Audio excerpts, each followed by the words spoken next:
Hey guys, सबैलाई स्वागत छ मेरो अर्को भिडियोमा र आजको भिडियोमा चाहिँ अप्सनल म्याथको मोडल क्वेशन आज हामी सल्भ गर्न गइरहेका छौं र एकदमै एक्सप्लेनेसन सहित म तपाईहरुलाई यो भिडियो लिएर आएको छु र तपाईहरुले बुझ्नुहुनेछ कि के कसरी एकदमै साना साना स्टेपहरु पनि म तपाईहरुलाई मज्जाले राम्रो तरिकाले बुझाइदिएको छु ताकि तपाईहरुले यस्तै खालको क्वेशनहरु आयो भने चाहिँ सल्भ गर्न सक्नुहोस् भनेर र प्राय जस्तो अप्सनल म्याथको क्वेशनहरु चाहिँ त्यही रिपिट हुने वाला टाइपको क्वेशनहरु नै हुन्छ र तपाईहरुले आफ्नो बुकको चाहिँ एक्जाम्पलहरु सल्भ गरेर जानुभयो एक दुईटा मोडल क्वेशनहरु गर्नुभयो राम्ररी र मेन कुरा अप्सनल म्याथमा भनेको चाहिँ प्र्याक्टिस र तपाईहरुले चाहिँ ट्रिक्सहरु थाहा पाउनु पर्ने हुन्छ कि कसरी सल्भ गर्दाखेरि चाहिँ यो क्वेशन सल्भ हुन्छ भनेर अप्सनल म्याथको एउटै क्वेशनको सल्भ गर्ने तरिका 5-6 वटा पनि हुन सक्छ त्यो आफ्नै तरिकाले गर्दा नि हुन्छ तर यदि तपाईहरुले त्यो कसरी सल्भ गर्ने भन्ने ट्रिक्स चाहिँ थाहा पाउनु भयो भने चाहिँ सल्भ गर्ने तपाईहरुलाई एकदमै सजिलो हुन्छ र यो भिडियोमा चाहिँ म तपाईहरुलाई त्यो टिप्स एन्ड ट्रिक्सहरु पनि दिएको छु कि कसरी सल्भ गर्दाखेरि चाहिँ जस्तो सुकै क्वेशन पनि सल्भ हुन्छ अप्सनल म्याथको भनेर सो यो भिडियोलाई चाहिँ लास्टसम्म हेर्दिनु होला भन्दै विदाउट स्टार्ट द भिडियो। अब यहाँनेर ग्रुप ए को सबैभन्दा पहिलो प्रश्न छ fx equals to 2x - 1 find the value of f 1। अब यसको सोलुसन हेरौँ हामी। सबैभन्दा सुरुमा हामी क्वेशन नम्बर 1 को ए को सोलुसन हेरौँ। 1 को ए को क्वेशन थियो हामीलाई एउटा फंक्सन दिएको छ fx इक्वल्स टु 2x - 1 र हामीले झिक्नु पर्ने छ f 1। सबैभन्दा सुरुमा चाहिँ हामी यो सेकेन्डको यो जुन हाम्रो छ f - 1 यसलाई पहिला झिकौं। यहाँ फर्स्टमा झिकौं। जस्तै f - 1 भनेको के हो भन्दाखेरि यो त सिम्पल हो, जस्ट यो -1 ले चाहिँ यो x लाई चाहिँ रिप्लेस गर्नु पर्ने हुन्छ। सो हामीले रिप्लेस गर्यौं, x लाई -1 ले रिप्लेस गर्यौं, 2 * -1 -2 भयो, -1 पछाडीको एज इट इज भयो। सो हाम्रो आन्सर आयो f - 1 भनेको -3 रहेछ। तर हामीलाई सोधेको त f - 1 होइन, f - 1 को पनि अझै फेरि f फंक्सन निकाल्नु पर्ने छ। सो यो f - 1 लाई चाहिँ हामी बिग ब्र्याकेट भित्र राख्दियौं। f - 1 भनेको हाम्रो अघि जति आन्सर आएको छ त्यो आन्सर यहाँ लेखिदियौं, f - 3 भयो। 2 * -3 अब यो -3 चाहिँ फेरि हामीले लगेर यो इक्वेसनमा हाल्नु पर्ने हुन्छ। सो -3 लाई हाल्दा के भयो भन्दा 2 * -3 - 1 2 * -3 - 1 2 * -3 भनेको -6 -6 र -1 -7 भयो। सो फाइनली हाम्रो f 1 भनेको -7 आयो। यदि तपाईहरुलाई कुनै क्वेशनको आन्सर चाहिँ आउँछ भने चाहिँ तपाईहरुले भिडियो स्किप गरेर चाहिँ अर्को नम्बरको आन्सरहरु सोलुसनहरु हेर्न सक्नुहुन्छ र यदि तपाईलाई प्र्याक्टिस गर्नु मन छ भने जस्ट क्वेशन हेरेर आफै पनि प्र्याक्टिस गर्नु होला, किनभने क्वेशन हेरेर फर्स्ट अफ अल तपाईले आफै एटलिस्ट रङ भए पनि ट्राई गर्नु भयो भने चाहिँ एकदमै म्याथमा चाहिँ तपाईहरु एकदमै अप्सनल म्याथमा चाहिँ एकदमै तपाईको स्किलहरु चाहिँ इम्प्रुभ हुन्छ। किनभने जबसम्म हामीले ट्राई गर्दैनौं तबसम्म हाम्रो स्किल चाहिँ कहिले पनि इम्प्रुभ हुँदैन। सो बिग्रे पनि ट्राई गर्नु होला एक दुई चोटी चाहिँ। क्वेशन नम्बर बी मा जाम। क्वेशन नम्बर बी मा चाहिँ हामीलाई दिएको छ एउटा पोलिनोमियल दिएको छ 2x³ - 6x² - 5m - 2 भन्ने र यसको चाहिँ एउटा फ्याक्टर पनि हामीलाई दिएको छ, जस्तै x - 2 एउटा फ्याक्टर दिएको छ र फर्स्ट अफ अल हामीले चाहिँ के गर्नुपर्ने हुन्छ भन्दाखेरि x - a सँग कम्पेयर गर्नुपर्ने हुन्छ। x - a सँग कम्पेयर गर्दाखेरि चाहिँ हाम्रो a को भ्यालु आयो 2, किनभने x - a र x - 2 हेर्दाखेरि a र 2 यहाँबाट निक्लियो। सो a को भ्यालु चाहिँ 2 हुन्छ, कम्पेयर गर्दाखेरि a को भ्यालु 2 आयो। र हाम्रो एउटा चाहिँ थ्योरम भन्छ भनौं, त्यसको नाम चाहिँ हो कन्भर्ज फ्याक्टर थ्योरम। त्यसले चाहिँ के भन्छ भन्दाखेरि चाहिँ यो हामीले जुन यो a लिएको थियौं, ए हामीले यो x - a सँग कम्पेयर गरेर यो a को भ्यालु लियौं हो, त्यो a को भ्यालु चाहिँ पोलिनोमियलमा पुट गर्यौं भने त्यसको रिमाइन्डर चाहिँ 0 हुन्छ। p = 0 हो यसको थ्योरमले चाहिँ स्टेट गर्ने भनेको। अब p को भ्यालु 2 चाहिँ हामी यहाँ रिप्लेस हान्दिनु पर्ने हुन्छ सबैमा। जस्तै x को ठाउँमा 2 ले रिप्लेस गर्ने, सब x को ठाउँमा रिप्लेस गर्दाखेरि 2 * 2 को पावर क्यूब -6 * 2 को स्क्वायर -5m - 2 = 0 भयो। अब मल्टिप्लाई गर्दाखेरि कति भयो भन्दा 2 को क्यूब 8 2 = 16 2 को स्क्वायर 4 6 = 24 -5m - 2 = 0। अब यो र यो क्याल्कुलेट गर्दाखेरि -10 हुन्छ, -5m जस्ताको जस्तै छ। -5m लाई पल्लोपट्टि लगिदियौं भने +5m भयो। सो सल्भ गर्दा m को भ्यालु आयो -2। क्वेशन नम्बर 2 को ए मा जाम। क्वेशन नम्बर 2 को ए मा चाहिँ हामीलाई दुईटा नम्बर दिएको छ, एउटा 4 दिएको छ र अर्को 16 दिएको छ र यो 4 र 16 को हामीले अर्थमेटिक मिन झिक्नु पर्ने छ एउटा र अर्को ज्योमेट्रिक मिन झिक्नु पर्ने छ। अर्थमेटिक मिन भनेको सिम्पल समेसन x/n हो। सो दुईटा नम्बर दिएकोलाई जोड्दियौं अनि 2 ले डिवाइड गरौँ, किनभने दुईटा हो number of terms. Summation x भनेको चाहिँ जस्ट यो दुईटालाई जोड्दिनु पर्ने हो र n भनेको चाहिँ दुईटा छ। सो यो नम्बर जतिवटा छ नम्बर त्यति नै हो, दुईटा नम्बर छ। सो यहाँ 2 ले डिवाइड गर्दा आन्सर आयो हाम्रो 10। जोमेट्रिक मिनको लागि त सिम्पल केही पनि गर्नु पर्दैन, जस्ट ए र B multiply under root AB हो। जस्ट हामीले फर्मुला लगाइदिउँ भने जस्ट हाम्रो जिएम अथवा जोमेट्रिक मिनको पहिला निक्लिहाल्छ 8। क्वेसन नम्बर 2 को ए भनेको जस्ट फर्मुला लाइम भने सरस्वती निक्लिहाल्छ। जस्ट तपाईँहरूले चाहिँ फर्मुला चाहिँ थाहा हुनुपर्छ कुनको के हो भनेर। अब क्वेसन नम्बर 3 को एमा हेरौँ। क्वेसन नम्बर 3 को ए चाहिँ म्याट्रिक्सबाट क्वेसन रहेको छ। यसमा चाहिँ हामीलाई के दिएको छ भन्दा एउटा म्याट्रिक्स दिएको छ 4 1 र त्यसलाई सी ले मल्टिप्लाई गर्यो भने चाहिँ -8 12 -2 को मात्रै म्याट्रिक्स हुन्छ भनेर भनेको छ। र हामीलाई चाहिँ ए र बी को भ्यालु अथवा यो सी म्याट्रिक्स चाहिँ के हो फाइन्ड गर्नु भनेर भनेको छ। अब सी म्याट्रिक्स फाइन्ड गर्नुभन्दा पहिला चाहिँ हामीले थोरै यो चाहिँ अलिकति ट्रिकी पनि छ। किन भन्दाखेरि चाहिँ जस्तो कि तपाईँहरूले यहाँ देख्न सक्नुहुन्छ, पहिला चाहिँ हामीले अर्डर थाहा हुनुपर्ने हुन्छ। अर्डर भनेको चाहिँ यो रो भयो, दुईवटा रो छ। सो 2 × 2 क्रस 1 हुन्छ अथवा 2 × 1 हुन्छ यसको चाहिँ अर्डर चाहिँ। यसको अर्डर भनेको चाहिँ दुईवटा रो दुईवटा कलम छ, त्यही भएर 2 × 2 हुन्छ। अब सी को चाहिँ हामीले यस्तो खालको चाहिँ यसको मैले यहाँ लेड गरेको छु सीलाई चाहिँ म्याट्रिक्स एबी। यसलाई चाहिँ मैले यसरी एबी पनि लेड गर्न सक्थेँ, तर मैले यसरी किन लेड गरिनँ भन्दाखेरि चाहिँ यो अलिकति थाहा हुनुपर्ने जेनरल कुरा हो।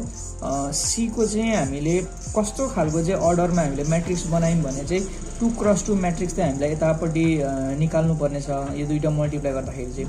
सो बी भन्ने एउटा छ अरे म्याट्रिक्स र अर्को छ अरे बी क्रस सी भन्ने अर्को म्याट्रिक्स छ भने यसको एन्सर के हुन्छ भन्दाखेरि चाहिँ यो सुरुको रो र यो सुरुको कलम मल्टिप्लाई गर्दाखेरि चाहिँ हुन्छ, त्यही हुन्छ हाम्रो उताबाट निक्लिन्छ। जस्तै यसको हाम्रो निक्लिन्छ answer A cross C.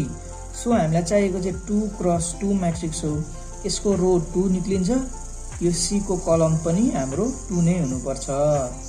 C को कलम हाम्रो 2 नै हुनुपर्छ र यो जुन 1 छ यो 1 पनि यहाँ 1 नै हुनुपर्छ। भन्न खोजेको मैले चाहिँ सी चाहिँ 1 × 2 वाला अर्डर भएको म्याट्रिक्स बनाउनु पर्यो, त्यही भएर 1 वटा रो एउटा मात्रै रो छ, दुईवटा कलम वाला मैले म्याट्रिक्स एबी सी = एबी लेड गरेँ। मैले ठाउँमा चाहिँ तपाईँहरूले PQRS जे लेड गर्नुहुँदा पनि हुन्छ। र अब हाम्रो क्वेसनमा जे दिएको छ त्यही हामीले लेड लेख्यौँ। सीलाई चाहिँ एबी लेड गरेको छौँ, त्यही एबी लेड लेख्यौँ। त्यसपछि RHS को -8 12 -2 3 लेख्यौँ। त्यसपछि चाहिँ हामीले मल्टिप्लाई गऱ्यौँ।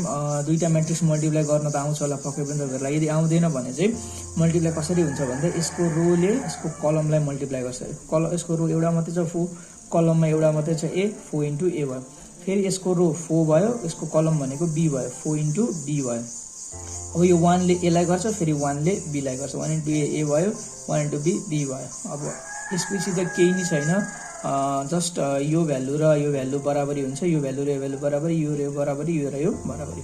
मैले के लेखेँ भन्दाखेरि चाहिँ 4a र -8 बराबरी लेखेँ, त्यही भएर a को भ्यालु 2 आयो। तपाईँहरूले यो नलेखेर डाइरेक्ट यो 1 × a भनेको a बराबरी -2 र यो 1 × b भनेको b बराबर 3 यसरी डाइरेक्ट पनि लेख्न सक्नुहुन्छ अथवा यसरी पनि लेख्न सक्नुहुन्छ।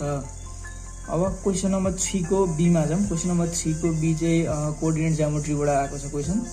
हामीलाई दुईटालाई मानौँ, दुईटा लाइन यो मानौँ, यो दुईटा लाइनको बिचको एङ्गल चाहिँ कति हो भनेर हामीले फाइन्ड गर्नुपर्ने हुन्छ। र यो एङ्गललाई चाहिँ मैले थीटा भनेर लेट गरेँ। सो tan θ को भ्यालु भनेको +- m2 - m1 / 1 + m1 m2। यो चाहिँ हाम्रो जेनरल इक्वेसन अथवा जेनरल एङ्गल फाइन्ड गर्ने फर्मुला नै भनौँ यसलाई चाहिँ। यो चेन्ज गर्न मिल्दैन, यो यस्तै नै हो। र अर्को एउटा क्वेसन सोधेको छ कन्डिसन अफ परपेन्डिकुलरिटी चाहिँ कतिखेर हुन्छ भन्दा m1 × m2 = -1 भयो भने। क्वेसन नम्बर 4 को हामी एमा जाउँ। क्वेसन नम्बर 4 को एमा हामीलाई इक्वेसन दिएको छ 16x² - kxy + 9y² = 0। र यो भनेको चाहिँ दुईटा लाइन यहाँभित्र लुकिएको हुन्छ। जस्तै कोइन्सिडेन्ट भनेको चाहिँ प्यारलल भनेको रहेछ, यस्तो हो प्यारलल। यो दुईटा लाइन चाहिँ प्यारलल छ अरे। अब प्यारलल भएपछि चाहिँ सबैभन्दा सुरुमा प्यारलल हुने कन्डिसन हामीलाई थाहा छ, h² = ab। यो चाहिँ हाम्रो प्यारललको कन्डिसन हो। यो कन्डिसन लगाएर हामीले यो के को भ्यालु निकाल्न सक्छौँ। अब यो इक्वेसनलाई चाहिँ हामीले first of all ax² + 2x² + b² सँग कम्पेयर गर्ने। कम्पेयर गर्दाखेरि a को भ्यालु 16 आयो, b को भ्यालु के आयो, b को भ्यालु चाहिँ 9 आयो र h को भ्यालु चाहिँ आयो -k/2 जुन तपाईँले यहाँ हेर्न सक्नुहुन्छ।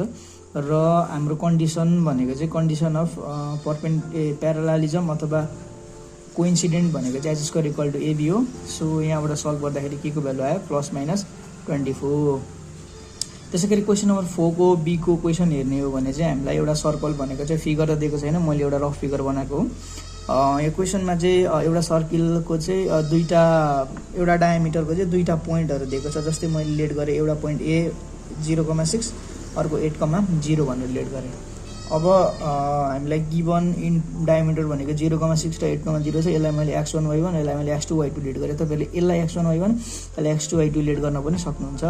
र हाम्रो इक्वेसन अफ सर्कल भनेको चाहिँ x minus x1 x minus x2 plus y minus y1 y minus y2 equal to 0 हो। यदि डायमिटरको दुईटा इन्ड पोइन्ट दिएको छ भने चाहिँ जस्ट मैले x1 भनेको यहाँ छँदैछ 0, y1 भनेको 6, x2 भनेको 8, y2 भनेको 0 त्यही भ्यालु पुट हान्दाखेरि हाम्रो एन्सर आयो x² minus 8x plus y² minus 6y। यो एन्सर लेखिदिनु हुँदा पनि मिल्छ तपाईँहरूको, अथवा यो 6yलाई चाहिँ मैले अगाडि राखेँ किनभने प्रायः जस्तो चाहिँ स्क्वायरलाई फर्स्ट र लास्टमा राख्ने गरिन्छ, एक्सलाई फर्स्टमा सेकेन्डमा वाइलाई। यही लेख्नुभयो भने हुन्छ तपाईँहरूको, यो लेख्नुभयो भने हुन्छ। क्वेसन नम्बर 5 को ए हेरौँ। क्वेसन नम्बर 5 को ए रहेको छ find the value of sign 165 degree without using calculator. अब साइन 165 डिग्रीलाई चाहिँ धेरै तरिकाले गर्न सकिन्छ। जस्तै मैले यहाँ एउटा चाहिँ तरिकाले गरेको छु, तपाईँहरूले आफ्नै आइडिया लगाएर नयाँ तरिकाले गर्न पनि सक्नुहुन्छ। ट्रिगोनोमेट्रीको अथवा जुनसुकै अप्सन म्याथको क्वेसनहरू चाहिँ गर्ने प्रोसेसहरू चाहिँ आफ्नै हुन्छ, नयाँ खालको हुन्छ। आफ्नै तरिकाले गर्दा नि हुन्छ, एन्सर आयो भने मिलिहाल्छ। जस्तै अब यो क्वेसनमा चाहिँ मैले कसरी गरेको छु भन्दा 165 डिग्रीलाई 180 डिग्री माइनस 15 डिग्रीमा कन्भर्ट गरेको छु। यो किन कन्भर्ट गरेको भन्दाखेरि चाहिँ साइन 15 डिग्री अथवा स्मल एङ्गलमा चाहिँ लानको लागि मैले यो कन्भर्ट गरेको। अब यसलाई स्मल एङ्गलमा लग्यो भने चाहिँ हामीले स्मल एङ्गलको डिग्रीको भ्यालु त हामीलाई थाहा छ साइन 90 डिग्रीसम्म। त्यही भएर फर्स्ट अफ अल मैले यसलाई साइन 15 डिग्रीमा कन्भर्ट गरेँ। 180 degree minus theta, sine 180 degree minus theta भनेको त साइन थीटा नै हो। 180 डिग्री माइनस थीटा भनेको कहाँ पऱ्यो भन्दा यो पऱ्यो सेकेन्ड क्वाड्रेन्टमा, यहाँ पऱ्यो। 180 डिग्री माइनस थीटा भनेको यो 180 डिग्री, योभन्दा पऱ्यो भनेको यहाँ पऱ्यो। यहाँ साइन र कसेक पोजिटिभ हुन्छ, त्यही भएर साइन पोजिटिभ आयो। यो चाहिँ हामीलाई थाहा पाउनुपर्ने हुन्छ कुन क्वाड्रेन्टमा कुन पोजिटिभ नेगेटिभ छ। त्यही भएर यो सेकेन्ड क्वाड्रेन्टमा परेकोले गर्दा साइन पोजिटिभ भयो, नत्र यो थर्ड र फोर्थ क्वाड्रेन्टमा भएको भए साइन माइनस हुन्थ्यो। अब यो 15लाई चाहिँ मैले 45 माइनस 30 लेखेको छु। 15लाई चाहिँ हामीले 20 माइनस 5 लेख्न पनि मिल्थ्यो, तर मैले किन लेखिनँ भन्दाखेरि चाहिँ हामीलाई 45 को भ्यालु पनि थाहा छ, साइन 45 को भ्यालु पनि थाहा छ, 1/√2 र साइन 30 को भ्यालु पनि थाहा छ हामीलाई 1/2।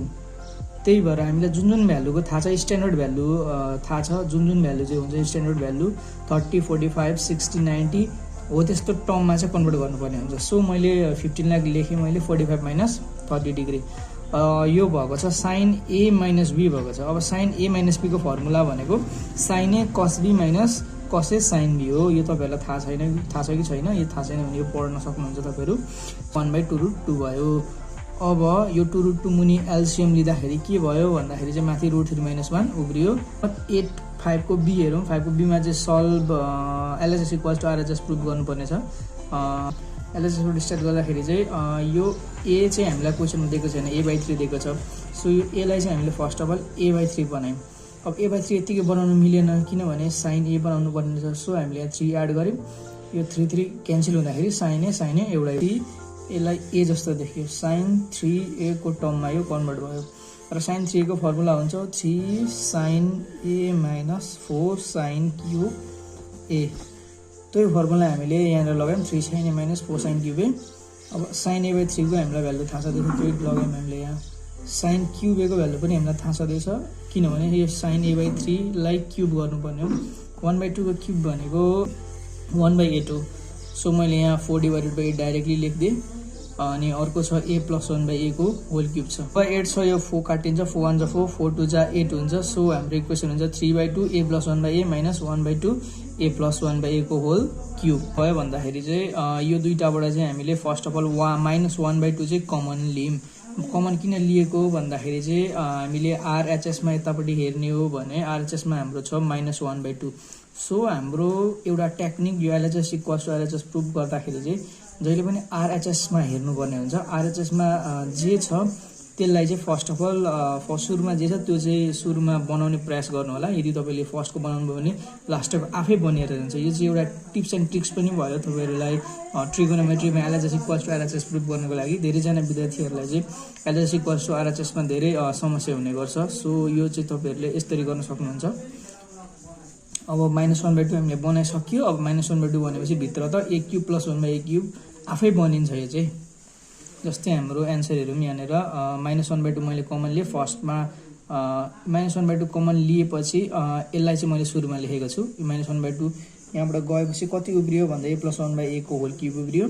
सुरुमा 1/2 लिएपछि 3 मात्रै उब्रियो अनि पछाडिको a + 1/a पनि उब्रियो। अब यो भित्रको हाम्रो टर्म चाहिँ a³ + 1/a³ निक्लिन्छ। a³ + 1/a³ निक्लिन्छ। ठ्याक्कै निक्लिन्छ। यो तपाईहरुले सल्भ गर्नुभयो भने जस्तै अब सल्भ गर्दै जाम a + b को होल स्क्वायर को फर्ममा छ। यसलाई हामीले कन्भर्ट गर्यौं a² + 2ab + b²। अब यो जुन a छ यो a र a क्यान्सल हुन्छ। भ्यालु भन्दा 2 1 जा 2 हुन्छ। यो 2 मा 3 घटाउँदाखेरि 2 - 3 भनेको -1 हुन्छ। र यो 1 लाई फेरि मैले लेखेको छु a * 1/a मा, किनभने यस्तो लेख्न पाइन्छ a क्यान्सल भएर 1 हुन्छ। मैले किन लेखेको भन्दा फर्मुला बनाउनको लागि। फर्मुला भनेको a + b a² - ab + b²। So हाम्रो फर्मुला अनुसार a + b a² - ab + b² भनेको हाम्रो फर्मुला हो a³ + b³। a भनेको यहाँनेर a छ सो a³ भयो। b भनेको यहाँ 1/2 छ सो b को क्यूब भनेको 1/a को क्यूब। सो RHS सँग ठ्याक्कै इक्वल भयो, प्रुफ भयो। क्वेशन नम्बरको 6 को a पनि ट्रिगोनोमेट्रिकको क्वेशन छ। एलएचजी कस RHS प्रुफ गरौँ भने सबैभन्दा सुरुमा दिएको छ sin 4b + cos 4b। म फेरि पनि भन्छु कि तपाईहरुले जसरी भए पनि कन्भर्ट गर्न सक्नुहुन्छ। यसको चाहिँ धेरै वेजहरु हुन्छ कन्भर्ट गरेर RHS प्रुफ गर्ने।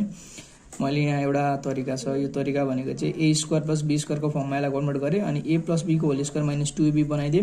sin square theta + cos square theta भनेको 1 हामीलाई थाहा छ त्यसो। सो 1 को स्क्वायर भनेको 1 नै भयो माइनस यो जुन 2 छ यो 2 लाई चाहिँ मैले 4 बनाइदिए र मुनि 2 राख्दिए। किनभने मैले किन गरेको भन्दाखेरि चाहिँ यो 4 sin theta cos theta sin square beta cos square b लाई चाहिँ 2 sin b cos b मा कन्भर्ट गर्नको लागि। र यो गरौँ भने 2 sin थीटा cos थीटा भनेको 2 sin थीटा cos थीटा भनेको sin 2 थीटा हो। मैले यो sin 2 थीटा मा कन्भर्ट गर्नको लागि यो सबै गरेको हो। a² + b² को फर्मुला त a - b को होल स्क्वायर पनि छ। तर मैले त किन लगाइन भन्दाखेरि चाहिँ यो भनेको 1 हो। सुरुमा 1 बनाउनको लागि RHS मा सुरुमा 1 छ सो 1 बनाउनको लागि मैले यो फर्मुला लगाएको। यही हो हाम्रो RHS। सो प्रुफ भयो LHS = RHS। अब क्वेशन नम्बर 6 को b मा जाम हामी। क्वेशन नम्बर 6 को b मा चाहिँ एंगल झिक्नु पर्ने छ।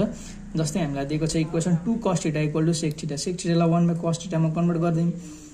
त्यसपछि यो cos θ र cos θ मल्टिप्लाई गर्दा cos स्क्वायर θ भयो। यो 2 चाहिँ यतापटि जाँदा डिवाइड हुन्छ सो यो 1/2 भयो। फाइनली cos θ भनेको यहाँबाट पनि अंडर रुट लगाइदियौं हामीले। यहाँ पनि हामीले अंडर रुट लगाइदियौं। अंडर रुट यहाँ लाउँदाखेरि यो यसको स्क्वायर हटेर cos θ मात्रै भयो। अब 1 को अंडर रुट भनेको 1 नै भयो। 2 को अंडर रुट भनेको अंडर रुट 2 भयो। अब हामीलाई थाहा छ cos θ भनेको एउटा 45 डिग्री हो। अब अर्को भनेको चाहिँ cos 360 डिग्री माइनस 45 डिग्री पनि हो। So cos 360 degree minus 45 degree भनेको cos 315 डिग्री हो। सो फाइनली हाम्रो भ्यालु आयो थीटा भनेको एउटा 45 डिग्री रहेछ, अर्को हाम्रो 315 डिग्री रहेछ। क्वेशन नम्बर 7 को ए हेरौं। क्वेशन नम्बर 7 को ए मा चाहिँ p vector dot q vector 6 दिएको छ। q को डिटरमिनेन्ट 2√3 दिएको छ र एंगल लाई थीटा 30 डिग्री दिएको छ। p डट q भनेको चाहिँ pq cos θ हो। र यो p भन्नु र p को डिटरमिनेन्ट र q भन्नु र q को डिटरमिनेन्ट भन्नु एउटै हो। अब q को डिटरमिनेन्ट हामीले भ्यालु 2√3 रिप्लेस गर्यौं र cos θ को थीटा लाई cos 30 लेखिदियौं अनि भ्यालु पुट गर्दाखेरि हाम्रो p को डिटरमिनेन्ट को भ्यालु आयो 2। जस्ट फर्मुला pq cos θ लगाएर हामीले p को डिटरमिनेन्ट निकाल्यौं। अब 7 को b को क्वेशनमा चाहिँ ट्रायंगल दिएको छ जसमा d ले चाहिँ ac लाई चाहिँ बराबरी बाँडेको छ र हामीलाई यहाँ OB र OD दिएको छ। Position vector of OB and position vector of D दिएको छ। सो अलिक इजी तरिकाले बुझ्नको लागि चाहिँ मैले यहाँनेर O ओरिजिन चाहिँ मैले यहाँनेर पोइन्ट ड्रा गरेको छु र OD OC र OA भन्ने तीनटा लाइन चाहिँ मैले यहाँनेर डटेड लाइन चाहिँ मैले ड्रा गरेको छु र यो डटेड गरेको लाइनलाई चाहिँ मैले फाल्टे यता मुनि ड्रा गर्न दिएको छु। किनभने मिड पोइन्ट थ्योरमले चाहिँ के भन्छ भन्दा OD will be equal to OA vector plus OC vector को हाफ भन्छ। र यो जुन मैले मिड पोइन्ट थ्योरम लेखेको छु यो थाहा छ भने तपाईहरुलाई राम्रो, थाहा छैन भने बुझ्नको लागि मैले एउटा डायग्राम बनाएँ। यसमा चाहिँ OD भन्ने भेक्टरले चाहिँ AC लाई बराबरी बाँडेको छ र हाम्रो मिड पोइन्ट थ्योरमले के भन्छ भन्दा यो जुन बाड्ने भेक्टर छ यो ओडी भेक्टर चाहिँ उब्रेको दुईटा ओए र ओसी यो पोजिसन भेक्टर अफ ओए र ओसी को चाहिँ हाफ हुन्छ अरे भनेर हाम्रो मिड पोइन्ट थ्योरमले चाहिँ भन्छ। सो त्यही भएर मैले ओडी इक्वल टु ओए प्लस ओसी को हाफ लेखेँ। र अब यो 2 चाहिँ पल्लोपट्टि जाँदाखेरि के हुन्छ भन्दाखेरि 2 ओडी हुन्छ र OA plus OC will be equal to 2 times of OD भनेको 3i माइनस 2 चाहिँ अलरेडी गिभन छ। अब हामीसँग के को भ्यालु आयो भन्दा ओए प्लस ओसी को भ्यालु पनि आयो र ओबी को भ्यालु त हामीसँग अलरेडी छँदै नै छ। अब ओजी भेक्टर भनेको चाहिँ सेन्ट्रोइड हो। सो सेन्ट्रोइड भनेको OA plus OB plus OC divided by 3। OA र ओसी भर्खर निकाल्यौँ हामीले 2 टाइम्स अफ 3i माइनस 2 जस्तो हालौँ। ओबी भनेको पनि हामीलाई अलरेडी गिभन छँदैछ। पोजिसन भेक्टर अफ बी भनेको 3i प्लस 7 चाहिँ भ्यालु जस्ट रिप्लेस गऱ्यौँ र मल्टिप्लाई गरेर एड सब्ट्र्याक्ट गर्दाखेरि हाम्रो एन्सर निक्लिन्छ 3i प्लस जे भेक्टर। अब क्वेसन नम्बर 8 को ए हेर्ने हो भने चाहिँ यहाँनिर सबैभन्दा सुरुमा रिफ्लेक्सन दिएको छ on X equal to minus Y. त्यो गर्दाखेरि इमेज निक्लिन्छ माइनस वाई कमा एक्स। हामीलाई दिएको क्वेसन चाहिँ छ ए 3 कमा माइनस 5। सो यसलाई रिफ्लेक्सन गर्दा 5 कमा माइनस 3 हुन्छ। फेरि अर्कोचोटि रोटेसन गर्नुपर्ने हुन्छ ओरिजिन इन पोजिटिभ 90 डिग्री। त्यो गर्दाखेरि हाम्रो इमेज निक्लिन्छ minus Y comma X. So 5 comma minus 3 लाई फेरि रोटेसन गर्दाखेरि हुन्छ 3 कमा 5। सो हाम्रो फाइनल एन्सर हुन्छ 3 कमा 5। अर्को 8 को बी को क्वेसन छ हामीले अब्जेक्टलाई चाहिँ एक्स वाई भनेर रिलेट गऱ्यौँ। ट्रान्सफर्मेसन म्याट्रिक्स चाहिँ हाम्रो दिएको छ 0 -1 -1 0 र इमेज भनेको चाहिँ ट्रान्सफर्मेसन म्याट्रिक्स इन्टु अब्जेक्ट हो। यो एउटा अब फर्मुला भनौँ कि जे भन्दा नि हुन्छ। र हाम्रो इमेज चाहिँ फाइनली कति आएको छ भन्दाखेरि माइनस वाई माइनस एक्स आएको छ। ट्रान्सफर्मेसन म्याट्रिक्सको ठाउँमा ट्रान्सफर्मेसन म्याट्रिक्स अब्जेक्टको ठाउँमा अब्जेक्ट प्लेस गर्दाखेरि minus Y comma minus X आयो। सो यो भनेको चाहिँ reflection on line Y equal to minus X हो।